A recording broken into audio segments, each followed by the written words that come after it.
Have you ever been having a conversation with someone and they bring up a story and you can tell that they've told the story a couple of times and you can tell that this story defines them? It is part of their identity, whether this story empowers them or whether this story makes them a victim.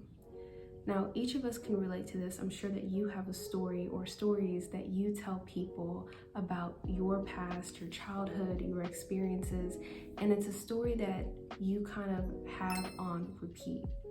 It's really important to reflect on the stories that you're telling, not only to others, but the story that you're telling yourself about your life.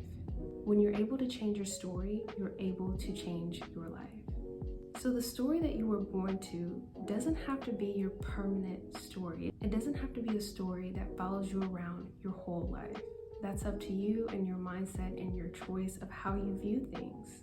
Your past doesn't have to define you. But if it does, it's because you're allowing it to. I know I've fallen victim to that in the past, just with certain experiences that I've had. So just a bit of a story time. For me, one of my stories that I identified with and that was a part of my identity was the fact that I didn't feel loved by my mother. This was a very hurtful story that I had been telling myself for a long time. Now, regardless of how you feel, your feelings are your feelings and your feelings are always valid. But the perspective of how you look at that story is where you can either take your power back or you can lose your power and become a victim. Now, over time, my thoughts and my perspective of the relationship between me and my mother has greatly changed. And that has been because of me and the work that I have put in, the time in therapy, the time of getting to know myself. And when I started to change that story of how I saw that relationship dynamic, I saw that I had more peace in my life. I saw that I had more control in my life, and I felt much more empowered opposed to becoming a victim. You can't control what other people say and how they feel and their actions, but you can control the story and the narrative that you tell yourself. This is really important because you're going to be able to essentially create your own reality, and by doing that, you're really staying in your power. So we all tell ourselves stories to make our life make sense. We assume that our circumstances shape our lives, and to a certain extent they do. But when you're able to come from a certain mindset that you can change your story or your perspective of the story, you're able to really regain your power and take control of your life. The truth is, the story that you're telling yourself is the story that's shaping your reality. So if you're able to change your story, then you're able to change your life. So for me personally, growing up, I was an only child. I was very close to my father, and I didn't have the best connection with my mother. As I've grown up, looking at my birth chart, getting different readings, just my personal experiences, it has really grown my perspective of the relationship between me and my mom. So at one point, it was really easy for me to look at my mother as an authority figure and feel like she had to have it figured out, and she did this and did that, and I didn't get this and I didn't get that.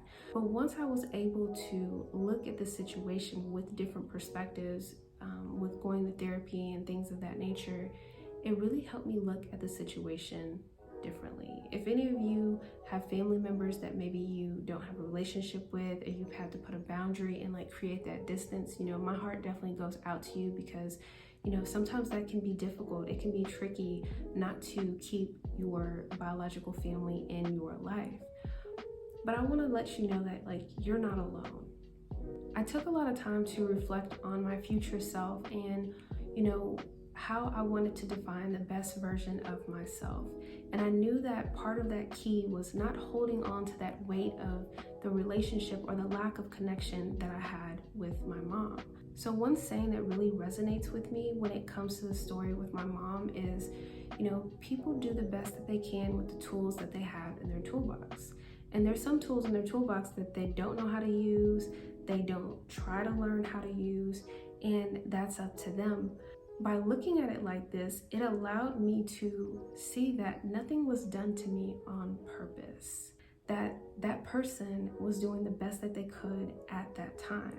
So that really encouraged me to look at my part in the situation and ways that I could really regain my power back in that situation and heal and forgive and really work through that energy. So this has been a reoccurring theme in my life of how I was narrating that relationship that was so long ago, and I really feel like looking at it a certain way allowed me to feel more in control and allowed me to have more compassion, not only for her, but for myself as well. Remember, you still have your inner child. You have your 4-year-old you inside, your 8-year-old you, your 17-year-old you, and some parts of me still felt angry, still felt sad, still felt abandoned in the sense. And being able to look at the perspective of her having tools in her toolbox and using them to the best of her ability, then I could go within and provide that encouraging or supportive self-talk for my inner child that,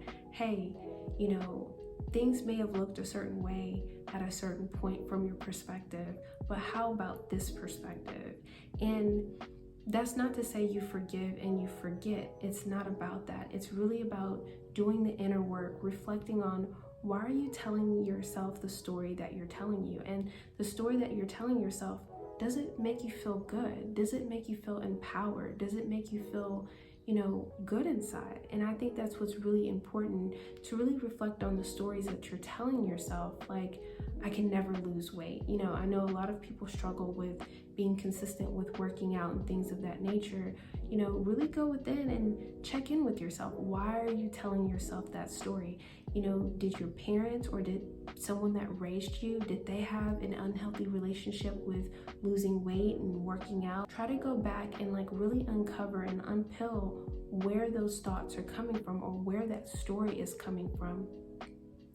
And then I encourage you to find ways to look at that story, reframe it into the story that you want. The future you has not been determined yet. So when you go into the future and you're visualizing yourself in the body that you want to have, the money that you want to have, the partner that you want to attract or that you currently have, focus on those things and think to yourself, what steps can I take to get to that point? And it's not about running yourself into the ground. For example, if you're trying to lose weight, it's not about, going to the gym 6 days a week. It's about looking at those little bitty steps that you can take to, get to that bigger picture.